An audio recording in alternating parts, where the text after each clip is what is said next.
أعوذ بالله من الشيطان الرجيم بسم الله الرحمن الرحيم بسم الله الرحمن الرحيم. السلام عليكم ورحمة الله وبركاته. Waalaikumsalam. Alhamdulillahi Rabbil Alamin wa bihi nasta'in ala umuri dunya waddin. Wassalatu wassalamu ala asyrafil anbiya'i wal mursalin wa ala alihi wa ashabihi wa man da'a bi da'watihi wa man ittaba'a sunnatahu ila yaumiddin. Amma ba'du. Jamaah salat maghrib Masjid Al-Ansar yang senantiasa dirahmati dan diberkahi oleh Allah Ta'ala. Apa kabar Bapak Ibu pada malam ini? Alhamdulillah. Mudah-mudahan kita semua senantiasa dirahmati oleh Allah Ta'ala. Mudah-mudahan senantiasa diberikan keberkahan di dalam hidup kita di dunia. Dan mudah-mudahan di hari akhirat nanti kita semua dikumpulkan di dalam surganya Allah Ta'ala. Amin ya Rabbal Alamin. Baik, Bapak Ibu dirahmati Allah. Hari ini insya Allah adalah sesi terakhir ya dari bab yang sudah beberapa kali kita sampaikan, yaitu tentang adabul jihad. Baik, adab berjihad di jalan Allah. Jadi pada pertemuan yang lalu, kalau kita boleh simpulkan, yang kita sudah sampaikan itu ada dua penekanannya. Penekanan yang pertama itu adalah niatnya, tujuannya, gitu kan? Dan kita semua sudah mendengarnya. Jadi tujuan jihad di jalan Allah itu apa? Itu sudah. Dan kemudian poin yang kedua yang kita sudah sampaikan itu apa? Ya, setelah niat, azam dan tujuan untuk apa, kita sudah diingatkan tentang apa? Tentang persiapan-persiapan ya. Apa saja yang dianjurkan, apa saja yang diperintahkan untuk dilakukan sebelum berjihad di jalan Allah. Dan itu kita sudah sebutkan dalam adab-adab yang begitu banyak. Baik, ada di situ persiapan fisik, bahkan sampai jumlah pasukan ada rekomendasi dari Nabi. Baik, ya, ada pasukan yang kecil, ada pasukan yang besar, bahkan ada jumlah pasukan kalau sudah 12.000, ya kata Nabi tidak akan terkalahkan karena sedikit mereka, gitu kan? Nah, pada hari ini khususnya kita akan apa, Pak? Ya, setelah tujuannya benar, setelah persiapannya matang, apa yang harus kita lakukan berikutnya? Nah, hari ini kita akan kita sampaikan apa? Adab-adab khususnya ketika mengeksekusi. Ya. Jadi adab ketika apa? Berjihadnya itu sendiri. Jadi ada sebelum, ada ketika, ada sesudah, apa ya? Nah, sekarang insya Allah part terakhir ini ketika dan sesudah insya Allah. Nah, bagaimana adab-adab menurut ketentuan Allah dan Rasulnya? Tentu yang pertama Bapak Ibu dirahmati Allah, ketika kita ya berjihad di jalan Allah Subhanahu Wa Taala, kata para ulama, adab yang tidak boleh kita tinggalkan itu apa? Meneladani atau mencontoh Nabi Muhammad SAW ketika apa? Ketika berjihad. Karena Nabi Muhammad SAW adalah eksekutor, Pak. Eksekutor. Jadi kalau mau ikut sunnah Nabi, ya jangan pas sholat saja, baik. Ya kan ada sallu kama ra'aitumuni usolli, ikuti aku bagaimana aku sholat, kan gitu kan? Sholatlah bagaimana kalian melihat aku sholat. Nah, ketika perang Rasulullah juga sebagai apa? Sebagai teladan. Nah, di antara teladan yang harus kita contoh dari Nabi Muhammad SAW itu apa? Ya, adalah siasat, namanya tipu daya. Karena Nabi Muhammad SAW mengatakan apa? Al-harbu khot'atun. Jadi perang itu adalah tipu muslihat. Jadi kita harus belajar dari Nabi, bagaimana Nabi SAW bersiasat di saat berperang di jalan Allah. Ya, cuma kita tidak sebutkan pada malam ini, baik apa saja dan bagaimana saja siasat Nabi Muhammad SAW. Tapi secara umum ya kita bisa melihat bagaimana ketika Nabi Muhammad SAW misalnya hijrah ke Madinah misalnya, beliau tidak langsung ke arah Madinah misalnya, tapi beliau kemudian mengambil jalan ke arah yang lain. Untuk apa?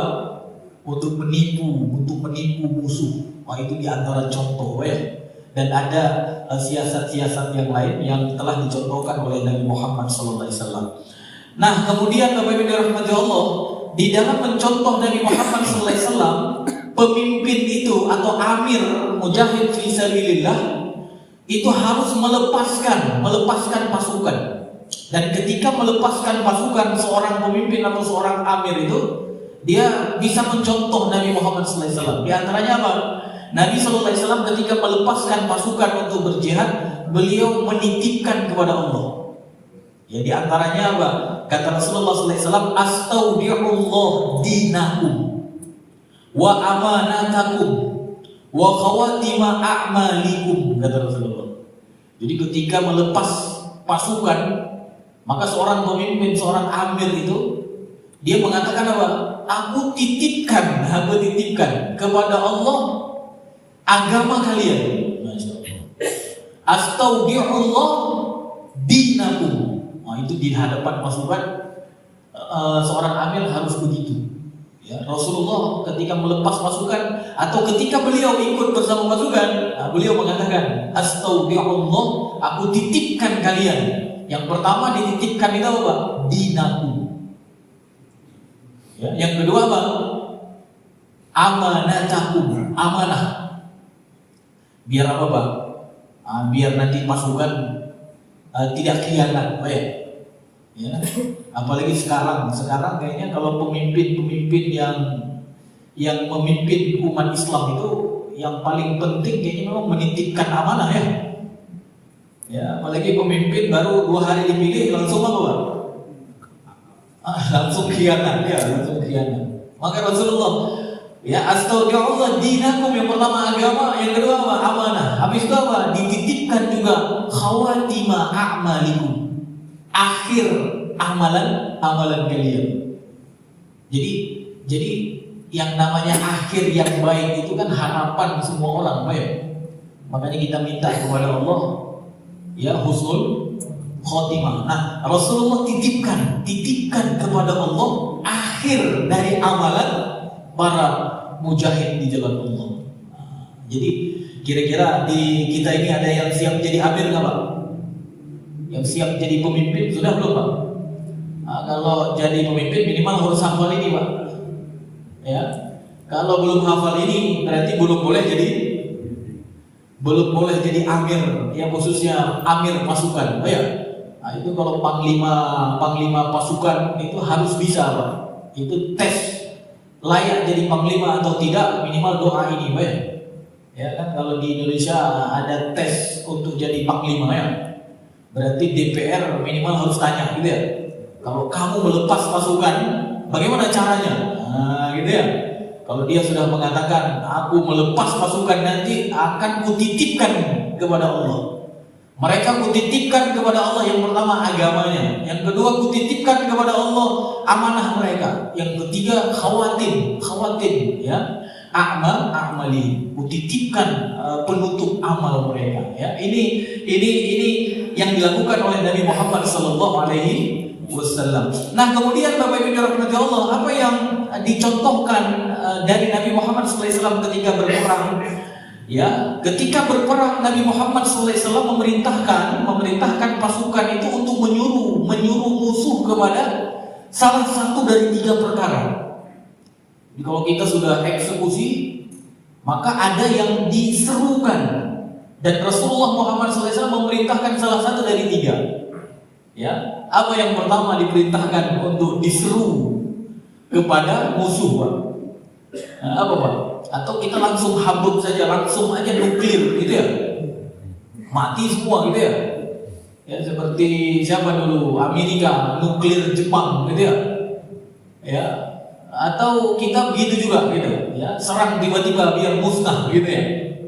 Ya, tidak. Ya Rasulullah SAW ketika berperang memerintahkan untuk menyuruh kepada salah satu dari 3 perkara. Ya, kata Rasulullah, "Idza laqita aduwaka minal musyrikin fad'uhum ila 3 khisalin fa ayyatuhunna ya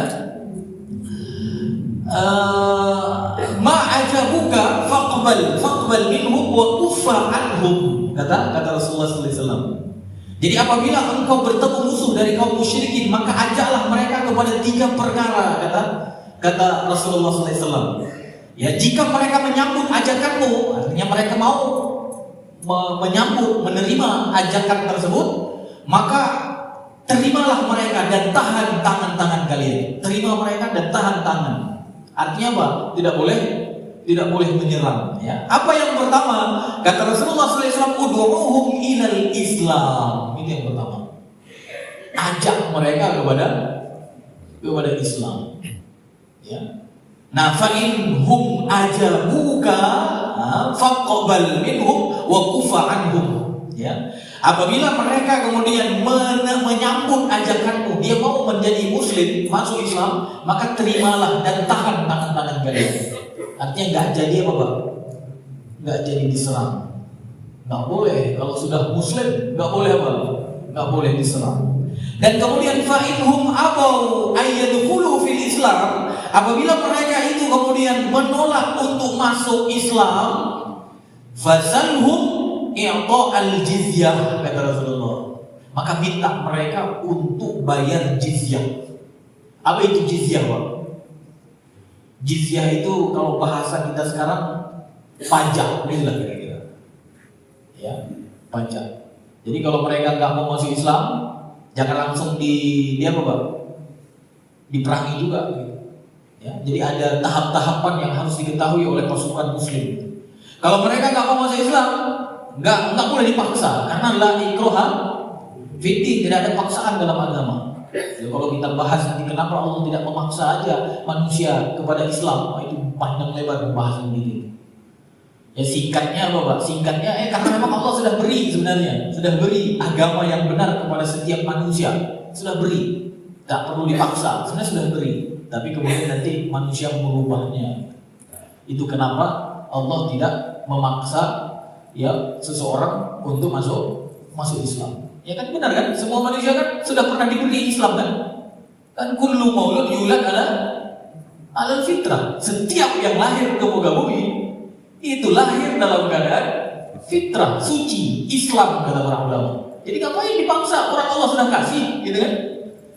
Nah, kalau mereka tidak mau menerima Islam, ya artinya hidup dengan aturan Islam, maka tawarkan, minta dari mereka. Fasalhum, apa yang diminta? I'ta al-jizyah, mereka kasih pajak gitu. Ya. Tapi kemudian kalau fa'in fa'alu, kata Rasulullah, kalau mereka menerima, artinya mau membayar jizyah, faqbal minhum wa kuffa anhum. Kalau mereka mau membayar jizyah, maka apa kata Rasulullah? Tahan tangan-tangan kalian. Nah, kalau orang kafir sudah bayar jizyah Pak, itu nggak boleh lagi diperangi, nggak boleh lagi. Ya, itu sebagai jaminan mereka. Agama mereka apapun, mau Yahudi, mau Nasoro, ya mau musyrikin, ya khususnya memang di luar Jazirah Arab. Nanti ada pembahasan memang hadis ini. Apakah semua wilayah atau semua agama diterima pajak, diterima jizyah? Nanti ada pembahasan di dalam kitab itu lebar. Nah, terutama di Jazirah Arab itu tidak diterima jizyah dari musyrikin. Makanya sekarang kita kan jarang menemukan ada musyrikin di Jazirah Arab kan. Yahudi ada nggak? Ada, di Madinah ada Yahudi. Nasoro ada nggak? Ada. Tapi musyrikin tidak ada. Itu di antara hukumnya Pak. Karena tidak boleh menerima jizyah dari musyrik. Tapi sebagian ulama yang lain mengatakan boleh. semua mereka. Tapi itu pembahasannya lebar nanti di kitab fikih. Nah, intinya apa? Kalau mereka sudah mau membayar jizyah, maka apa? Tahan tangan mereka. Tahan tangan kalian. Kalian jangan lagi menyerang mereka. Nah, fa'inhum abau, kalau mereka tidak mau, nggak mau masuk Islam, nggak mau juga tunduk dengan membayar jizyah, maka apa kata Rasulullah? Fasta'in billah wa qatilhum. Maka di saat itu berlindunglah kepada Allah, perangi mereka. Jadi ketika berjihad di jalan Allah itu, ini harus diketahui oleh muslim, Jadi jangan main apa, Pak? Main bom aja, Jangan main apa, Pak? Jangan main tembak saja, Ya, kalau ketemu musuh harus menawarkan salah satu dari tiga ini. Dan ini dikuatkan oleh firman Allah Subhanahu wa taala di dalam surat At-Taubah ayat 29. Apa kata Allah? Qatilul ladzina la yu'minuna billahi wa la bil yawmil akhir wa la yuharrimuna ma harrama Allah wa rasuluhu wa la yadinuna dinal haqq من الذين أوتوا الكتاب حتى يؤتوا الجزية عن يد وهم صاغرون. Surat Taubah ya 29. Kalau tadi hadis kan, kata Rasulullah kalau ketemu musuh tawarkan salah satu dari tiga. Kalau ini ayat Surat Taubah ayat 29. Kata Allah, perangilah orang-orang yang tidak beriman kepada Allah, tidak pula hari kemudian, dan mereka tidak mengharapkan apa yang diharapkan oleh Allah dan Rasulnya, dan tidak beragama dengan agama yang benar, yaitu agama Allah, agama Islam. Siapa mereka maksudnya yang disuruh perangi itu? Yaitu orang-orang yang diberi Alkitab kepada mereka. Itulah ahlul kitab, alladzina utul kitab. Siapa itu? Yahudi dan Nasrani. Dan di sini tidak disebutkan musyrikin, benar nggak? Nah, inilah yang saya katakan tadi, para ulama kemudian membahas kalau musyrikin gimana? Kalau musyrikin gimana? Apakah dia tetap diterima jizyahnya? Ya, karena kata Allah di sini hatta yu'tul jizyata an yadin wa hum saghirun. Perangi mereka sampai. Jadi Islam tadi nggak mau, habis itu apa? Disuruh perangi, disuruh tawarkan yang kedua. Kalau dia kemudian sudah membayar jizyah, nah baru kemudian apa? Baru kemudian mereka dibiarkan. Tapi di sini tidak disebutkan musyrikin, disebutkan cuma apa, Pak? Ya, alladzina utul kitab. Makanya kata para ulama, musyrikin itu tidak termasuk, Pak. Dia itu pilihannya satu, masuk Islam. Pilihannya masuk Islam. Kalau tidak masuk Islam, nggak diterima, Pak. Nggak diterima jizyah. Nah, itu nanti Bapak kalau mau kaji lebih dalam nanti ada di kitab-kitab fikih. Khususnya kalau mau tafsir juga ada. Khususnya tafsir ayat ini nih. Surat At-Taubah ayat 29 kalau Bapak buka aja yang bahasa Indonesia, Kan tafsir Ibnu Katsir ada bahasa Indonesianya kan. Baca aja di situ. Nanti ada penjelasannya. Panjang lebar itu. Ada penjelasannya, intinya ada yang diterima jizyah, ada yang tidak. Ya.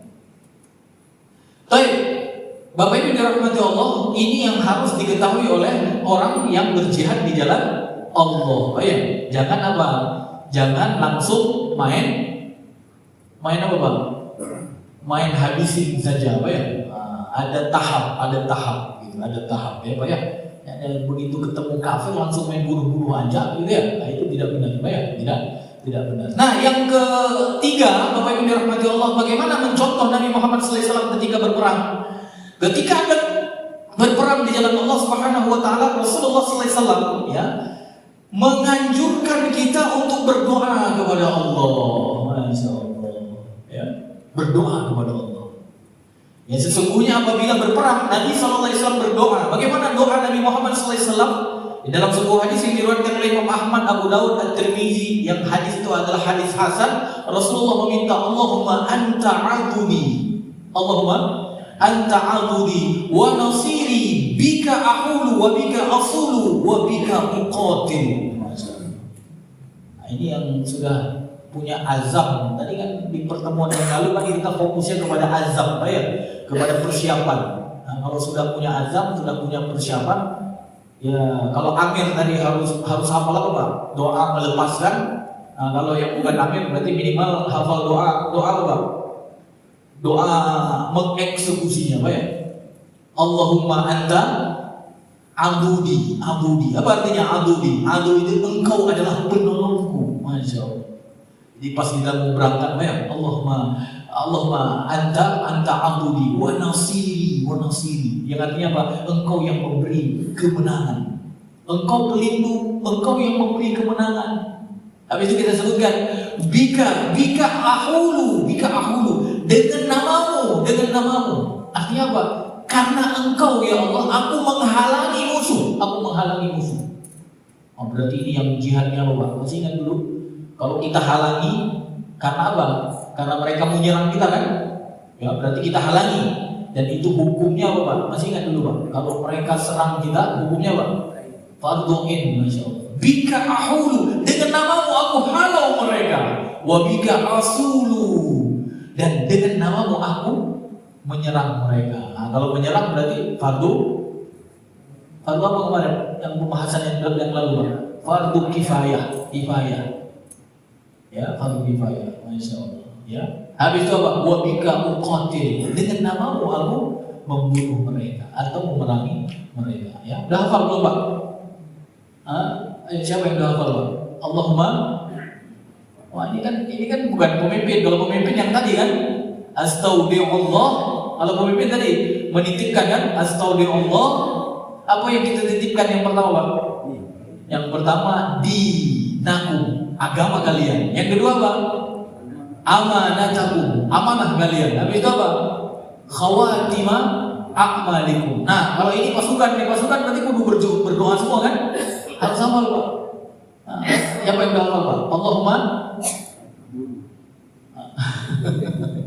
Allahumma anta adudi. Ayo bareng-bareng Pak. Allahumma anta adudi wa nasiri bika ahulu wa bika asulu wa bika uqatil. Masya Allah. Insya Allah dicatat oleh malaikat Pak ya. Karena setiap kata yang keluar dari mulut kita itu Pak, kita ada malaikat raqibun atid. Udah dicatat doanya Pak ya, doanya dicatat ya, Masya Allah. Baik, jadi ketika Rasulullah SAW berjihad, ya, beliau berdoa kepada Allah, yaitu dengan mengatakan Allahumma anta adudi wa nasiri bika ahulu wa bika asulu wa bika uqatil. Nah, kemudian Bapak Ibu dirahmati Allah, ketika kita sedang berjihad di jalan Allah nanti, insya Allah kita diperintahkan oleh Allah Pak, untuk banyak berzikir Pak. Ya, jangan banyak berbicara. Ya ayyuhalladzina amanu, di dalam surah Al-Anfal ayat 45 kata Allah, ya ayyuhalladzina amanu idza laqitum fi'ah fasbutu wadhkurullaha katsiran la'allakum tuflihun. Hai orang-orang yang beriman, kata Allah Ta'ala, apabila kamu berperang, artinya memerangi pasukan musuh, maka berteguh hatilah, ya, dan sebutlah nama Allah sebanyak-banyaknya. Wadhkurullaha katsiran la'allakum tuflihun. Ketika sedang berperang jangan banyak menyanyi, Pak ya.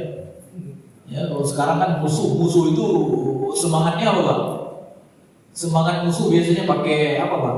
Kalau di film-film perang pernah lihat Pak? Pakai nyanyian, pakai tarian gitu kan? Ya kan ada juga tuh yang kemarin saya lihat di parlemen apa gitu, negara apa, ada seorang perempuan menyemangati dari teman-temannya, dia pakai apa namanya biasanya itu? Yel gitu kan ya. Nah, kalau kita harusnya apa? Banyak berzikir, ya, berdoa Ya, kalau di antara zikir takbir, Allahu Akbar, Masya Allah. Ya, jangan pula mau perang yel dulu. Yel kita apa? Yel kita itu zikir, doa, zikir, Masya Allah ya. Apalagi kalau didengar Allahu Akbar oleh musuh itu udah gentar, Pak ya, udah gentar. Apalagi musuhnya ngerti bahasa Arab, Pak. Ya, cuma kalau musuhnya nggak ngerti bahasa Arab pas bilang Allahu Akbar, gimana, Pak? tapi fitrahnya tahu bahwa itu adalah maknanya Allah Maha Besar ya.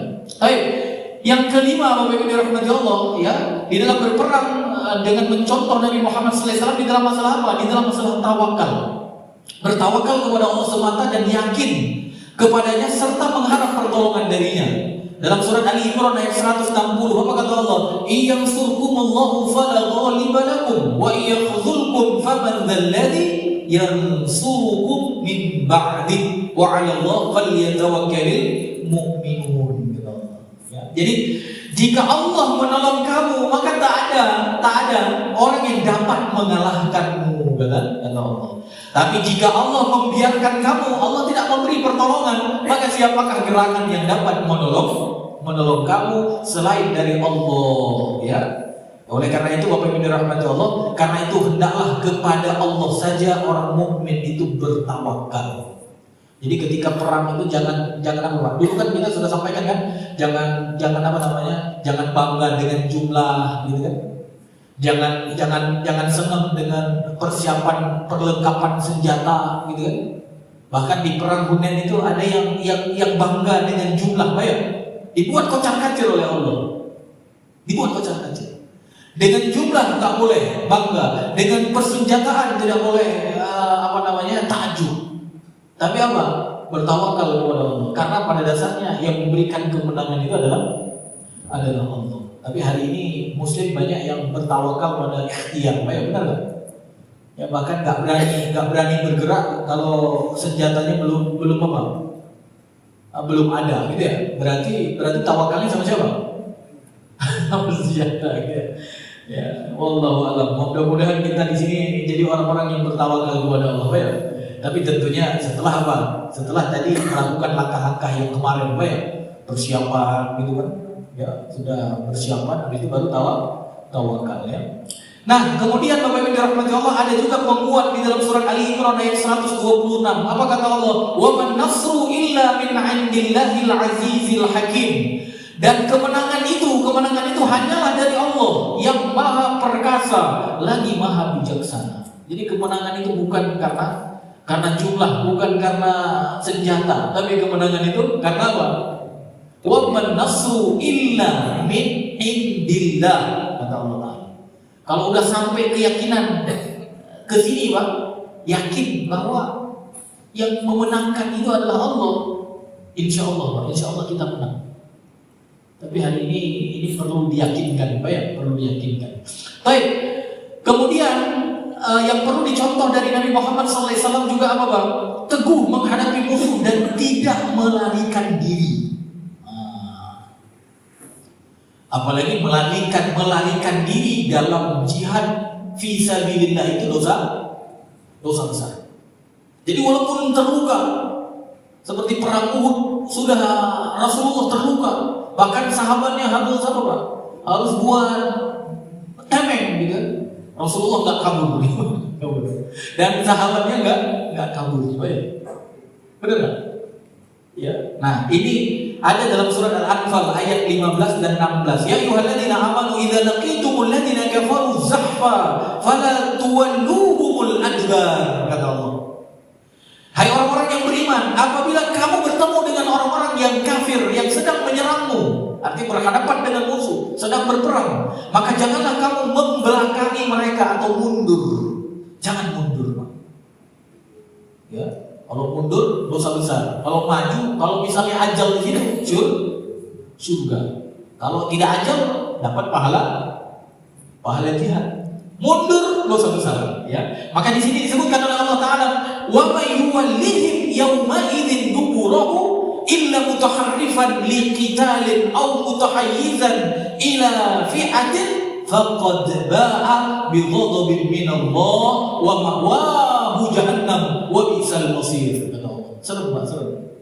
Jadi kata Allah Subhanahu wa taala, barang siapa yang membelakangi mereka, artinya mundur di saat perang itu, kecuali ya ada mundur, pengecualiannya apa? Pengecualiannya untuk siasat, untuk siasat. Ya, atau untuk apa? Untuk bergabung dengan pasukan yang lain. Ya, jadi boleh mundur cuma dua, Pak ya. Yang pertama siasat, yang kedua gabung dengan kawan yang lain, Pak ya, dengan fi'ah yang lain. Kalau bukan karena ini, mundur saja, pokoknya takut gitu, takut mati, Pak ya. Biasanya orang Jawa Pak, yang mundur perang dalam sejarah orang Muslim yang mana Pak? Munafik. Sejarah sudah membuktikan mereka sudah sebenarnya awalnya berangkat, sudah berangkat mundur, Awalnya berat, sudah berangkat mundur. Makanya ini mudah-mudahan jadi apa Pak? Jadi ilmu untuk kita, gitu ya. Kan kita tidak tahu, siapa tahu Allah menakdirkan kita jadi mujahid nanti. Nah, kita tidak mundur, Pak ya. Karena kalau mundur apa? Mundur kata Allah Taala, sesungguhnya orang itu akan kembali dengan membawa kemurkaan dari Allah. Jadi mundur itu dia membawa kemurkaan dari Allah, bukan dapat ridho Allah, dapat murka Allah. Dan kemudian apa? Dia akan ditempatkan nanti di dalam apa? Di dalam neraka jahanam. Ya. Dan kemudian apa? Amat buruklah tempat kembalinya kata Allah. Makanya disebutkan oleh para ulama, mundur dari medan perang itu adalah dosa besar. Ya. Jadi ini pesan Nabi Muhammad SAW yang disampaikan oleh Allah dalam surat Al-Anfal ayat 15 dan 16. Baik. Ya. Dan ada juga hadis Nabi Muhammad SAW di antaranya apa? Ishtanibu sab'u al-mubiqat. Jauhilah 7 dosa yang membinasakan. Kita semua sudah tahu ya, 7 dosa yang membinasakan. Nah, di antaranya apa? Di antaranya adalah disebutkan di sini ya, adalah melarikan diri dari medan pertempuran. Kata Rasulullah SAW di dalam hadis yang diriwayatkan oleh Imam Bukhari. Baik, Bapak Ibu dirahmati Allah, apa nasihat atau anjuran Nabi Muhammad SAW di dalam berjihad? Ya, yang ketujuh adalah tidak melakukan tamfil namanya. Apa tamfil Pak? Merusak jasad musuh yang sudah tewas. Masya Allah Pak ya, dalam perang diajarkan oleh Nabi Pak ya. Kalau musuh sudah tewas, berarti diapain Pak? Kalau mau kubur, kalau mau balikin ke mereka, balikin Pak ya. Kalau di Palestina disimpan. Karena orang Israel itu jasad itu sangat berharga, ya, sangat berharga. Jasad saja berharga, gitu ya. Kalau kita sesama Muslim malah kita anggap murah jasad saudara kita ya. Jadi kerenan mana dalam masalah ini, Pak? Itu kan kalau kita lihat dulu kan pertukaran tawanan, yang satu hidup, yang satu mati. Ya, mereka sangat menghargai itu. Ya. Dan Nabi Muhammad SAW sebenarnya ya sudah melarang untuk apa? Merusak. Maka kalau ada musuh yang sudah mati, kalau misalnya nggak ada yang ambil, berarti dikubur. Tidak boleh dia apa? Tidak boleh dimutilasi lah, dirusak. Karena kesel mungkin dirusak, dicincang gitu, nggak boleh, ya. Itu larangan dari Nabi Muhammad SAW. Ya. Karena Rasulullah SAW yahuthuna ala sadaqati ya, wa yanhana an buthlah ya. Jadi di dalam sebuah hadis yang diriwayatkan oleh Imam Abu Dawud, hadis sahih ya, Nabi Muhammad SAW mendorong kami untuk bersedekah dan melarang kami melakukan buthlah, yaitu mutilasi ya. Nah, kemudian Bapak Ibu dirahmati Allah, ketika perang apa yang perlu dicontoh dari Nabi Muhammad SAW? Tidak membunuh kaum wanita. Nah, ketika perang, kita sebagai mujahid tidak boleh membunuh wanita, anak-anak, dan juga orang lemah. Ya, dalam sebuah hadis yang diriwayatkan oleh Bukhari, membunuh kaum perempuan, anak-anak, dan orang lemah termasuk perkara yang dilarang Nabi SAW. Sebab ketika didapati seorang wanita terbunuh dalam beberapa peperangan, beliau mengingkari pembunuhan kaum wanita dan anak-anak. Artinya pernah. ketika perang didapati ada wanita dan anak-anak meninggal, dan Nabi Muhammad SAW mengingkari itu. Maka begitu mulia Pak ya, perang Islam itu luar biasa ya. Kalau Israel Amerika gimana Pak? Anak-anak malah dia Pak ya? Nggak bisa ngabisin mujahid, anak-anak yang dihabisin Pak ya. Kita tidak boleh, walaupun nggak bisa tembak pasukan musuh, anak-anak tetap tidak boleh ditembak. Kecuali nanti apa? Ya kalau anak-anak tersebut atau perempuan tersebut memang dijadikan sebagai pasukan oleh musuh, itu tentu beda. Ya, kalau dijadikan pasukan, ya memang membunuh pasukan, berarti bukan membunuh wanita. Ya, jadi Bapak Ibu dirahmati Allah, ini yang perlu kita ketahui, Pak ya. Dan juga apa? Nabi SAW memberikan teladan kepada kita di dalam perang tidak boleh melakukan nuhbah namanya. Apa itu nuhbah? Mengambil makanan yang ada di negeri musuh ketika kaum muslimin meraih kemenangan. Nah, ini sudah dekat pasca perang. Sudah dekat pasca perang. Jadi ketika apa ya? Nanti udah mulai apa? Udah mulai akhir gitu ya. Ketika kita menang gitu kan, maka dilarang apa? Nuhbah. Inna nuhbah laisat, ya. Jadi nuhbah itu tidak lebih halal dari bangkai. Jadi pasukan itu harus ingat itu, Pak. Walaupun di depan mata udah menang banyak makanan gitu kan, banyak makanan musuh, nggak boleh makan itu. Kenapa kira-kira Pak? Rasulullah melarang itu. Logikanya kalian udah capek gitu ya. Udah capek berperang, udah dapat menang, di depan ada makanan, ya habis Pak ya. Ya, kalau misalkan orang kafir kan gitu Pak ya. Ya bahkan saya lihat di video-video pasukan Amerika ketika berhasil menjatuhkan Saddam Hussein di Irak itu pasukannya itu Masya Allah itu semua, ada yang ngancurin ATM, ada ATM, ada mesinnya, terus ada duitnya Pak ya. Jadi gitu, diambil-ambilin gitu ya. Tapi Masya Allah, umat Islam itu pasukannya ada adabnya Pak. Adabnya sampai makanan nggak boleh ngambil.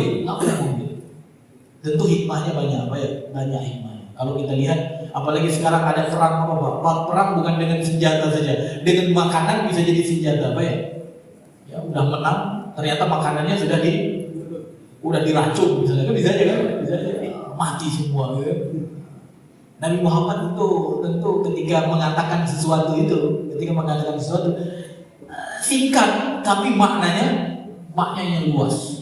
Gak perlu mengatakan mungkin makanannya sudah diracun gitu mungkin. Atau bisa jadi sebab yang lain. Sebabnya apa? Ya nanti ada pasukan yang belakang nggak dapat Pak ya. Kan yang dapat berarti yang dapat makan fresh yang di depan Pak ya. Yang belakang kan bisa jadi dia nanti apa Pak? Waduh kalian enak di depannya. Udah bagi-bagi kue gitu ya. Kan sekarang gitu kan. Pejabat menang dapat bagi-bagi apa? Bagi-bagi kursi apa bagi-bagi kue katanya. Bagi-bagi kue. Makanya apa? Nabi Muhammad SAW melarang itu Pak ya. Jadi kalau nanti kita insya Allah berjihad di jalan Allah, jangan melakukan apa? Nuhbah ya. Yaitu mengambil makanan yang ada di negeri musuh ketika kaum muslimin meraih kemenangan. Nah yang kemudian apa juga yang dilarang? Yang dilarang adalah tidak melakukan gulul namanya. Gulul. Apa itu gulul Pak? Gulul itu mengambil harta rampasan perang. Ya. Yang belum dibagikan maksudnya. Jadi jangan seperti pasukan kafir tadi, begitu menang, begitu musuh dikuasai, langsung apa? Apa yang bisa dibawa pulang gitu ya. Nah, Muslim tidak boleh. Ya, sampai disebutkan di dalam surah Ali Imran ayat 161, "Wa man yaqulu ya'ti bima ghalla yaumal qiyamah." Barang siapa yang berkhianat dalam urusan rampasan perang itu, artinya dia ambil harta rampasan perang sebelum dibagi, maka pada hari kiamat dia akan datang membawa apa yang dikhianati itu. Ya, bahkan ada hadis ya, ada sahabat dulu yang ngambil apa? Yang ngambil mantel gitu, ya. Sungguh kata Rasulullah SAW, mantel yang ia ambil dari ghanimah perang Khaybar yang belum dibagikan tersebut akan menyala dan membakarnya di dalam neraka. Jadi harta rampasan perang yang diambil sebelum dibagi itu nanti membakar dia di neraka. Makanya ini adab Pak ya, harus diketahui. Ya mujahid memang ketika berperang itu bukan untuk apa? Untuk mendapatkan ghanimah Pak ya. Tapi kalau dibagi nanti Boleh nggak diambil? Kalau sudah dibagi, boleh. Baik. Nah, yang kemudian apa? Dianjurkan oleh Nabi Muhammad SAW berlaku baik kepada tawanan. Ini apa azannya? Kita azan dulu, habis itu kita selesaikan. Insya Allah ini udah apa?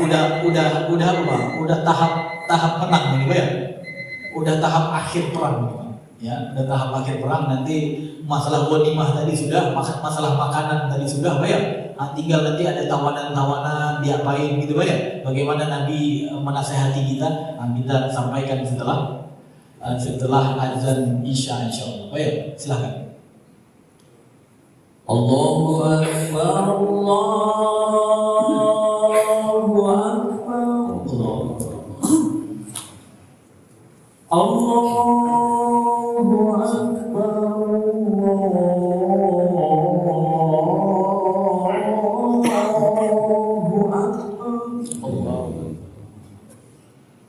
Asyhadu an la ilaha illallah,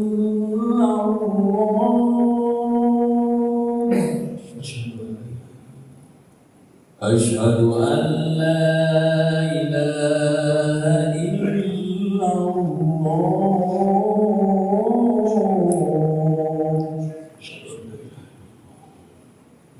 Asyhadu anna Muhammadar Rasulullah,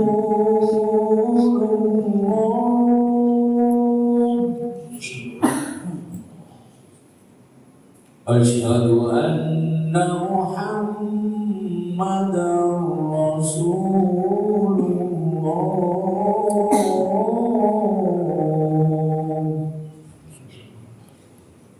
Hayya 'alas shalah,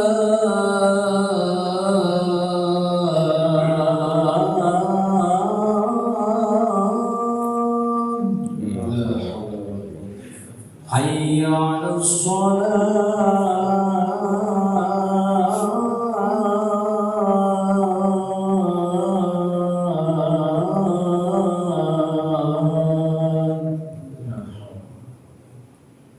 Hayya 'alal falah,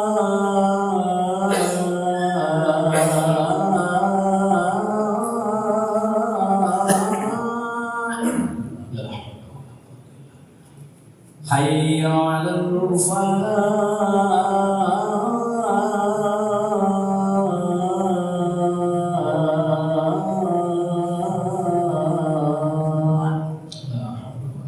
Allahu Akbar, Allahu Akbar, La ilaha illallah.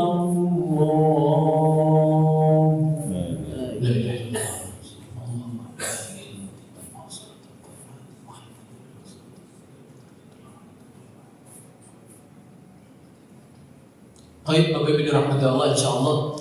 Ya, sambil menunggu iqomah selesai insyaallah kajian kita tentang adabul jihad insyaallah. Baik. Jadi yang terakhir tidak melakukan apa?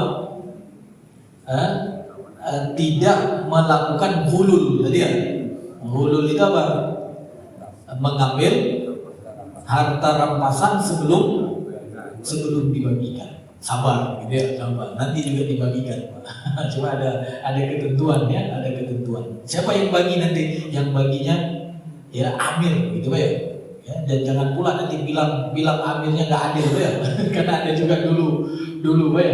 Dulu ada orang bilang ke Rasulullah SAW untuk berlaku adil di dalam apa?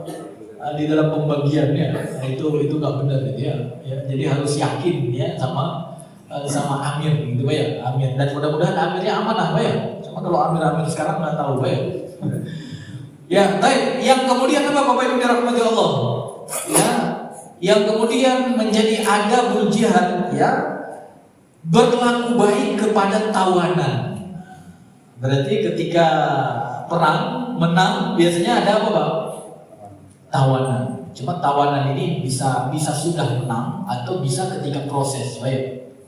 Sama seperti pejuang Palestina hari ini belum menang, tapi berhasil menangkap beberapa tawanan. Maka bagaimana adab terhadap tawanan? Petunjuk Nabi dan juga para sahabatnya, ya, Allah Subhanahu wa taala dan Rasulnya memberikan petunjuk agar berlaku baik kepada tawanan. Berlaku baik kepada tawanan. Di antaranya firman Allah Subhanahu wa taala dalam surat Al-Insan ayat 8, wa yut'imuna at-ta'ama 'ala hubbihi miskina wa yatima wa asira, kata Allah. Dan mereka orang-orang yang beriman itu, orang-orang yang memiliki iman yang mantap, mereka memberikan makanan yang disukainya kepada orang miskin, anak yatim dan juga orang yang ditawan. Jadi dikasih makan kepada tawanan. Makanya Masya Allah, Pak ya, adab itu kita bisa melihat di beberapa mujahid Palestina hari ini, Pak ya. Ya, kalau hasil atau apa namanya bentuk atau perlakuan Israel kepada tawanan Muslim, tawanan Palestina, itu kan ada yang wajahnya hancur, kakinya, tangannya, Pak ya. Itu menunjukkan buruknya mereka memperlakukan tawanan. Tapi lihat bagaimana mujahid ketika melepaskan tawanan, ada perempuan, Masya Allah ya, nggak ada terluka sedikit pun, maka bisa senyum-senyum, gitu kan? Benar nggak? Itu perintah siapa? Perintah Allah. Walaupun kita kesel ya, kenapa nggak disiksa aja? Benar nggak? Nah, kalau kita punya sikap seperti itu berarti belum adab Islami, ya. Memang begitu, kalau ada tawanan perlakukan dengan baik. Ya, karena apa? Tawanan itu apa? Ya, ini bagian dari perjuangan. Karena kita berjihad, ada tawanan yang kita tangkap, ya. Maka diperintahkan untuk berlaku baik kepada tawanan. Baik. Nah, kalau ada tawanan ya ibu-ibu dan anak misalnya, maka apa nasihat Nabi Muhammad SAW? Tidak memisahkan antara ibu dan anaknya yang tertawan. Jadi kalau ada ibu-ibu kan menang, nanti ada perempuan-perempuan anak-anaknya yang di wilayah itu bisa dijadikan sebagai tawanan. Maka tidak boleh dipisahkan antara anak-anak dan ibunya, ya. Tidak boleh memisahkan antara seorang ibu dengan anaknya, karena hal itu akan membuatnya apa, Pak? Ya, kalau ibu berpisah dengan anaknya, ibunya akan jadi apa? Sedih. Jadi sedih. Ya. Anaknya jadi sedih. Masya Allah ya. Ya, adab mujahid ya. Disebutkan dalam hadis bahwasanya Nabi SAW melarang Ali bin Abi Thalib memisahkan antara budak wanita dan anaknya, maka dibatalkanlah penjualan tersebut. Artinya apa? Ya harus satu paket, gitulah kira-kira. Nggak boleh dipisahkan antara ibu dan anak. Tapi kalau sekarang musuh memang untuk menyakiti kaum muslimin, kadang-kadang anaknya dipisah, bahkan anaknya disiksa di depan. Seperti siapa itu dulu? Yang anaknya digoreng dulu di depan ibunya, siapa, Pak? Masito, ya. Itu Fir'aun, gitu ya. Fir'aun, zaman Fir'aun atau zaman siapa itu? Fir'aun kan? Ya, biar ibunya luluh gitu ya. Ya Allah.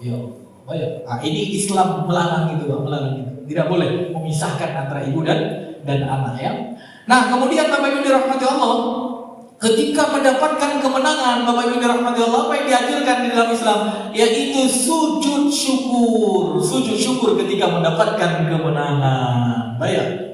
Nah, ini adab ini, baik. Apabila datang kepadanya berita bahagia atau dikabarkan kepadanya suatu kabar gembira, Nabi SAW bersujud syukur kepada Allah.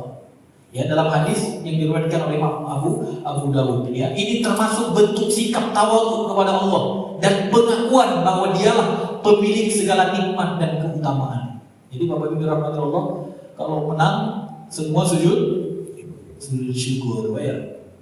Ya, apalagi menaklukkan musuh, ya. Ada juga sekarang sujud syukur pas berhasil mengalahkan kesebelasan lawannya. Sujud syukur di lapangan. Nah, ini perlu pembicaraan panjang gitu ya. Apalagi sujud syukurnya pakai celana gitu. Nah, tapi yang dianjurkan apa, Pak? Yang benar-benar dianjurkan apa?